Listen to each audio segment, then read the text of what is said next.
રાજકોટના ઉપલેટામાં જોખમી સવારીનો વિડીયો સામે આવ્યો છે। ઉપલેટા રોડ ઉપર કોલકી નજીક મુસાફરોના જીવ જોખમાય તેવી મુસાફરી થઈ। મોતના મુખ સમાન વધુ એક જોખમી સવારીનો આ વિડીયો સોશિયલ મીડિયા પર વાયરલ થઈ રહ્યો છે। દ્રશ્ય જોતા જ ગાડીમાં ક્ષમતાથી વધુ મુસાફરો બેસાડવામાં આવ્યા હોવાની આ વિગતો પુરવાર થઈ રહી છે અને ચાલક પણ બેફામ ગાડી દોડાવી રહ્યો છે। આ વાયરલ વિડીયો ઉપલેટાના કોલકી રોડનો હોવાનું ચર્ચાઈ રહ્યું છે। જો કે વાયરલ વિડીયોની તપાસ બાદ વધુ હકીકત સામે આવશે। વધુ માહિતી મેળવીશું। ફોન લાઈન પર સંવાદદાતા મુનાફ જોડાઈ ચૂક્યા છે। મુનાફ, જે રીતે જોખમી સવારીનો વધુ એક વિડીયો સામે આવ્યો છે, તપાસ કરવામાં આવી, કોણ ગાડી ચલાવી રહ્યું હતું અને કેટલા લોકો અંદર બેસાડવામાં આવ્યા હતા? બિલકુલ એટલી જે રીતે વાહન ચાલકો બેફામ બન્યા છે, આનો જ સવાલો પોલીસ પર ઉઠી રહ્યા છે। ઉપલેટા રોડની વાત કરીએ, ઉપલેટા રોડ પર કોલકી નજીક મુસાફરો જીવ જોખમમાં કેવી મુસાફરી થાય તેવા વિડીયો સામે દ્રશ્યો સામે આવ્યા છે। જોખમી મુસાફરી અનેક ઘટનાઓ સામે આવી ચૂકી છે, ત્યારે મોતના મુખમાં સમાન વધુ એક જોખમી સવારીનો વિડીયો સોશિયલ મીડિયામાં વાયરલ થયો। આ દ્રશ્યો જોતા ટેમ્પા ગાડી ઉપર બેસાડી તુફાન ગાડી જેના મુસાફરનો ઢગલો વાટી દીધો છે। આ ચાલક બેફામ ગાડી દોડાવી રહ્યો છે, તેને વાયરલ વિડીયો ઉપલેટા કોલકી રોડનો હોવાનું ચર્ચાઈ રહ્યું છે। આ વાયરલ વિડીયોની તપાસ બાદ વધુ હકીકત સામે આવશે। જે રીતે પોલીસો પર અનેક સવાલો ઉઠી રહ્યા છે। બિલકુલ, આભાર મુનાફ માહિતી બદલ। ઊંઝા એપીએમસીનું ચૂંટણીનું મતદાન શરૂ થઈ ચૂક્યું છે। ખેડૂત વિભાગની 10 બેઠકો માટે 20 ઉમેદવારો મેદાને છે। ખેડૂત વિભાગની 10 બેઠકો માટે કુલ 261 મતદારો છે। 20માંથી 5 ઉમેદવાર દ્વારા ભાજપના મેન્ડેટવાળા ઉમેદવારોને સમર્થન આપવામાં આવ્યું છે। તો આ તરફ વેપારી વિભાગની 4 બેઠકો માટે 16 ઉમેદવારો મેદાને છે। વેપારી વિભાગની 4 બેઠકો માટે 805 મતદારો છે। ઊંઝા એપીએમસી ચૂંટણીમાં મતદાન ચાલુ છે। 11 વાગ્યા સુધી શાંતિપૂર્વક માહોલમાં મતદાન ચાલી રહ્યું છે। વેપારી વિભાગમાં 805 પૈકી 289 મતદારોએ મતદાન કર્યું હોવાના આંકડા છે। 11 વાગ્યા સુધીના આંકડા આપણી પાસે છે। ખેડૂત વિભાગમાં 261 પૈકી 100 મતદારોએ મતદાન કર્યું હોવાની માહિતી છે। ખેડૂત વિભાગમાં 45% મતદાન થયું છે। 11 વાગ્યા સુધીનો આંકડો છે આપણી પાસે। વેપારી વિભાગમાં 36% મતદાન થયું હોવાનો આંકડો સામે આવી રહ્યો છે। ખેડૂત વિભાગમાં મતદાનમાં ભારે ધસારો જોવા મળી રહ્યો છે। પૂર્વ મંત્રી, ધારાસભ્ય અને પૂર્વ એપીએમસી ચેરમેન નારાયણ પટેલે પણ મતદાન કરવા માટે તેઓ પહોંચ્યા હતા।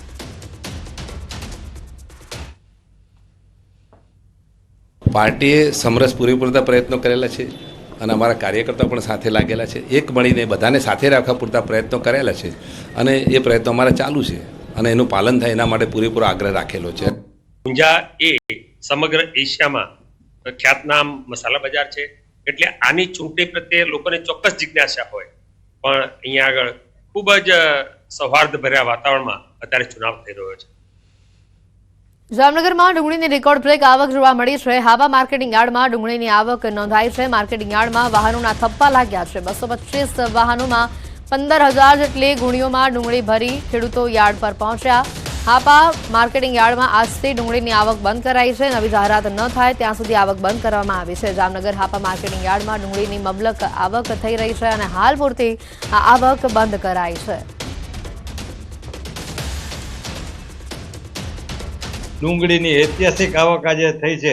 લગભગ 200 ઉપરના વાહનો આજે લાઇનમાં હતા અને સંપૂર્ણ રીતે એ ડુંગળી અમે માર્કેટિંગ યાર્ડમાં ઉતારી લીધી છે। વ્યવસ્થા પણ થઈ ગઈ છે અને ડુંગળીના ભાવ લગભગ 100 થી 550 અને સારી ડુંગળીના 600 સુધીના ભાવ ખેડૂતોને મળે છે। જામનગરના હાપા માર્કેટિંગ યાર્ડમાં સૌ પ્રથમ વખત 200 થી વધુ વાહનો ડુંગળી ભરેલા આવી પહોંચ્યા છે અને મબલક ડુંગળીની આવક થઈ છે। જે પ્રકારે હાલ પણ દ્રશ્ય જોઈ રહ્યા છો, હાપા માર્કેટિંગ યાર્ડ બહાર જે ખેડૂતો છે તે પોતાની ડુંગળી લઈને આવ્યા છે। અહીં જે પ્રકારના દ્રશ્યો જોઈ શકાય છે, કાલાવડ રોડ ઉપર જ્યાં જુઓ ત્યાં ડુંગળીની ગાડીઓ ભરેલી નજરે પડે છે। જે પ્રકારે જે ટેબા બાયપાસ તરફ જતા હાઈવે ઉપર પણ હાલ હરાજી શરૂ થઈ ગઈ છે, ત્યારે પણ ડુંગળીના અનેક વાહનો છે, 200 થી વધુ વાહનો હાલ પણ કતારોમાં ઉભા છે। અહીંના ખેડૂતો છે, એમની સાથે જ વાત કરીશું। શું કહેશો, હરાજી શરૂ થઈ ચૂકી છે છતાં પણ વાહનોની લાંબી કતારો?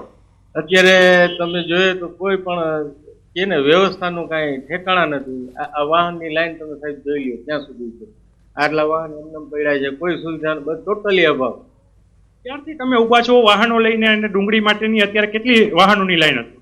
કાલે સાંજના 7 વાગ્યાથી ઉભા છીએ અમે, ભૂખા ને તરસ્યા ઉભા। અમારી કોઈ જમવા અમે હજી સુધી ગયા નથી। વહેલી તકે અમારી ગાડી ખાલી કરે એટલે બપોરનું જમવાનું અમને મળે। દ્વારકાના ખંભાળિયા માર્કેટિંગ યાર્ડમાં મગફળીની પુષ્કળ આવક થઈ છે. યાર્ડમાં મગફળીની આવક 3 દિવસ બંધ રખાયા બાદ ફરી શરૂ કરવામાં આવી. મગફળીના 10,000 કટ્ટાથી વધુ આવક નોંધાઈ છે. માર્કેટિંગ યાર્ડમાં મોટી સંખ્યામાં ખેડૂતો મગફળી લઈને પહોંચ્યા છે. યાર્ડની બહાર વહેલી સવારથી જ ખેડૂતોના વાહનોના થપ્પા લાગ્યા છે. હરાજીમાં મગફળીના 20 કિલોના 800 થી 1,000 રૂપિયા ભાવ બોલાઈ રહ્યા છે. જિલ્લાભરમાંથી ખેડૂતો પોતાની જણસ વેચવા ખંભાળિયા માર્કેટિંગ યાર્ડ તરફ વળ્યા છે. વધુ માહિતી મેળવીશું. ફોન લાઈન પર સંવાદદાતા મુકુંદ જોડાઈ ચૂક્યા છે. મુકુંદ, જે રીતની માહિતી આવી રહી છે, મગફળીની પુષ્કળ પ્રમાણમાં આવક નોંધાઈ રહી છે, વધુ અપડેટ શું, કેટલા ખેડૂતો આવી રહ્યા છે? જી, વાત કરવામાં આવે તો દેવભૂમિ દ્વારકો છે તે મગફળીના ઉત્પાદનમાં હંમેશા અગ્રેસર હોય છે. ત્યારે આ વખતે પણ મગફળીનું ઉત્પાદન સારું થયું છે. ત્યારે ખંભાળિયા માર્કેટિંગ યાર્ડમાં મગફળીની પુષ્કળ આવક નોંધાઈ રહી છે. વહેલી સવારથી જ ખેડૂતો મોટી સંખ્યામાં મગફળી લઈને ખંભાળિયા માર્કેટિંગ યાર્ડમાં પહોંચ્યા હતા. ત્યારે 3 દિવસ જે બંધ હતી હરાજી, તેને લઈ જે આજે સોમવારના વહેલી સવારથી જ જે યાર્ડ છે તે ખોલવામાં આવ્યું હતું અને ખેડૂતોને જે મગફળીની જે ખરીદી છે તે શરૂ કરવામાં આવી હતી. ત્યારે આજે વહેલી સવારથી જ અંદાજિત 10,000 જેટલી મગફળીના કટ્ટાની આવક થઈ હતી અને ખેડૂતો મોટી સંખ્યામાં પોતાના વાહનો લઈ યાર્ડમાં પહોંચ્યા હતા. જી, આભાર મુકુંદ માહિતી બદલ. પ્રખ્યાત તબલાવાદક જાકીર હુસેનનું નિધન, 73 વર્ષની ઉંમરે અમેરિકામાં લીધા અંતિમ શ્વાસ. લાંબા સમયથી બીમાર હતા જાકીર હુસેન. જાકીર હુસેનને આ વર્ષે મળ્યો હતો બેસ્ટ ગ્લોબલ મ્યુઝિક આલ્બમનો એવોર્ડ. એશિયાની સૌથી મોટી ઊંઝા એપીએમસીમાં ચૂંટણીનું આજે મતદાન. ખેડૂત વિભાગના 20 ઉમેદવાર, વેપારી વિભાગના 16 ઉમેદવાર મેદાને. ભાજપના 3 જૂથો વચ્ચે ચૂંટણી જંગ જામ્યો. ફ્રાન્સના મેયોટ વિસ્તારમાં ચીડો વાવાઝોડાએ ભારે તબાહી મચાવી. વાવાઝોડામાં 1,000થી વધુ લોકોના મોતની આશંકા. 220 કિલોમીટર પ્રતિ કલાકથી વધુની ઝડપે પવન ફૂંકાયો.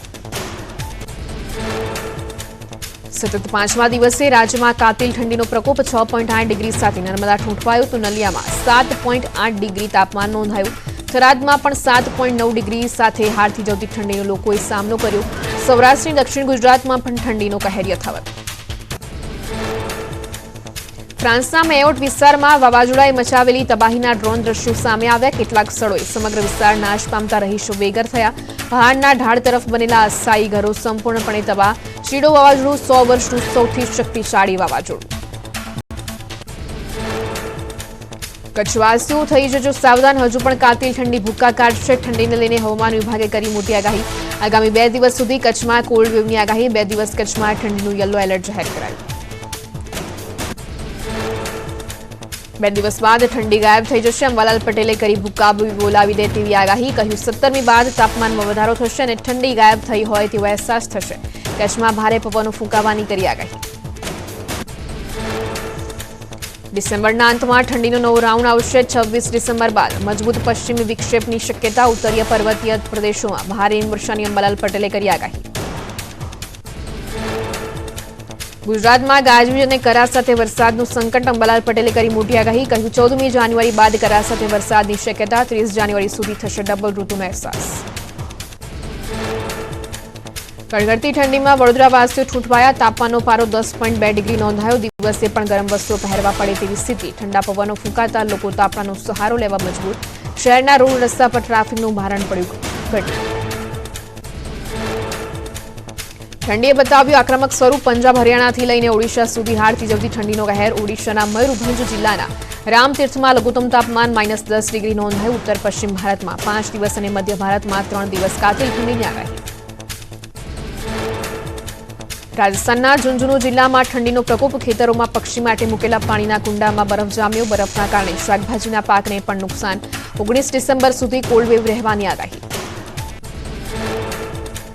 શ્રી ગંગાનગર અને સીકરમાં ગાત્રું થીજવતી ઠંડી. ઠંડીનો પારો ગગડીને 5 ડિગ્રી સુધી પહોંચતા લોકો ઠૂંઠવાયા. આગામી દિવસમાં હજુ ઠંડી વધવાની આગાહી. રાજસ્થાનના લોહવારામાં ઠંડીનો પ્રકોપ. ઉત્તર ભારતમાં ભારે હિમવર્ષા થતાં રાજસ્થાનના અનેક જિલ્લાઓમાં ઠંડીનું એલર્ટ અપાયું. તો અજમેર સહિત અનેક શહેરોમાં તાપમાન ગગડતા વાહનો પર બરફની ચાદર જોવા મળી. માઉન્ટ આબુમાં ઠંડીનો કહેર. તાપમાન ફરી 2 ડિગ્રી ગળતા લોકો ઠૂંઠવાયા. અરવલ્લીના સર્વોચ્ચ ગુરુ શિખરમાં ઠંડા પવનો ફૂંકાયા. મેદાની વિસ્તારોમાં બરફની ચાદર છવાઈ. ઠંડીની મજા માણવા આબુમાં પ્રવાસીઓ ઉમટી પડ્યા. હિમાચલ પ્રદેશના શિમલામાં પ્રવાસીઓએ આઈસ સ્કેટિંગની માણી મજા. બરફવર્ષા બાદ ખુલ્લા મેદાનમાં પ્રવાસીઓ આઈસ સ્કેટિંગ કરવા ઉમટ્યા. બાળકો, યુવાનો અને વૃદ્ધોએ આઈસ સ્કેટિંગની મજા માણી. સ્કેટિંગનો નજારો ડ્રોન કેમેરામાં કેદ. જમ્મુ કાશ્મીરના ગુલમર્ગની તળેટીમાં કાતિલ ઠંડીથી આખો ધોધ જામી ગયો. ધોધ આખો બરફ થઈ જતા આહલાદક નજારો જોવા મળ્યો. બરફના ધોધને જોવા માટે મોટી સંખ્યામાં પ્રવાસીઓ પહોંચ્યા. સુંદર ધોધ જોઈને પ્રવાસીઓમાં આનંદ. જમ્મુ કાશ્મીરમાં ભારે હિમવર્ષાને લીધે જનજીવન પ્રભાવિત થયું. કાચની જેમ બરફ જામી જતા રસ્તા લપસણા થયા. લોકોને રસ્તા પર ચાલવામાં પણ હાલાકી વેઠવાનો વારો આવ્યો તો વાહનો પણ બરફીલા રસ્તા પર લપસી જતા અકસ્માતનો ભય સર્જાયો. ઉત્તરીય પર્વતીય વિસ્તારોમાં ઠંડીનો પ્રકોપ. મનાલીમાં ગગડતા તાપમાનના લીધે ખીણ વિસ્તારોમાં જાણે વાદળ ઉતરી આવ્યા હોય તેવો નજારો જોવા મળ્યો. ઠેર ઠેર ધુમ્મસભર્યું વાતાવરણ જોવા મળતા સ્વર્ગ જેવા દ્રશ્યો સર્જાયા. હિમવર્ષાના આગમન બાદ મનાલી ઠૂંઠવાયું. પારો ગગડતા સ્થાનિક નદી નાળા બરફ બન્યા. થીજી ગયેલા જળાશયો જાણે કાચ બન્યા હોય તેવો પણ નજારો જોવા મળ્યો. તાપમાનમાં ઘટાડો થતા જનજીવન પ્રભાવિત થયું.